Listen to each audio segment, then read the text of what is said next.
Am I the a-hole for asking my boyfriend to quit his sport? Update. Are people not seeing where I asked him to stop playing? He can coach, mentor, watch, etc. That is okay. It's the overwhelming amount of injuries, money spent, and then screaming at me that I'm the reason he's broke, that made me ask him to stop playing. I, 23F, have been with my boyfriend, 28M, for about 2 years. He has played rugby for the entirety of our relationship and started about a year before we met. Rugby is the third person in our relationship, so I asked him to stop playing. Was I wrong? Every Saturday is rugby day, where he wakes up, watches a game, plays a game with his team, and then watches another game after, usually followed up by highlight reels on YouTube until he goes to bed. He has a 2-hour practice every Tuesday and Thursday. He coaches a high school team.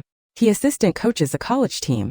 After every game, practice, scrimmage, etc., he comes home with some sort of injury or is just in general debilitated by pain, covered in bruises and cuts. He has been to the hospital for a separated shoulder, a split open eyebrow, a split open lip that went all of the way through his muscle and fat, and the most recent was he got a bunch of turf beads in his eyelid and was almost blinded, not exaggerating by it. He will take off work for games and practices. He will cancel dates for games and practices. He will miss important events for games and practices. My family home caught on fire. We had a fundraiser. He tried to skip it for a game.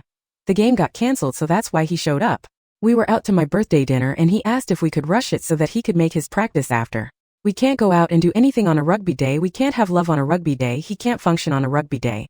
And his excuse is it's tough on rugby days. Well, his Saturday is a rugby day, has turned into every day is a rugby day. He gets stressed out financially because where we live is extremely expensive. But he has money for new cleats, new studs for his cleats when they break off, tape for his joints for games, team memorabilia. Basically, he has money for rugby like an addict has money for his fix. I want to say I'm glad he has something he enjoys.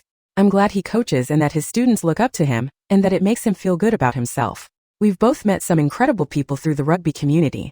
But the phone calls at 1 a.m. that he's in the hospital due to an injury, getting yelled at because he's broke, having to cater to him whenever he plays because he's sore, consoling him when he's bawling his eyes out because he lost a starting position and having to eat, sleep and breathe rugby because he does. It was too much. He freaked when I asked him to leave. Told me I don't appreciate the things he cares about, said I should be thankful he has rugby or else he would be dead. That he has nothing else. I feel horrible. Am I the a-hole?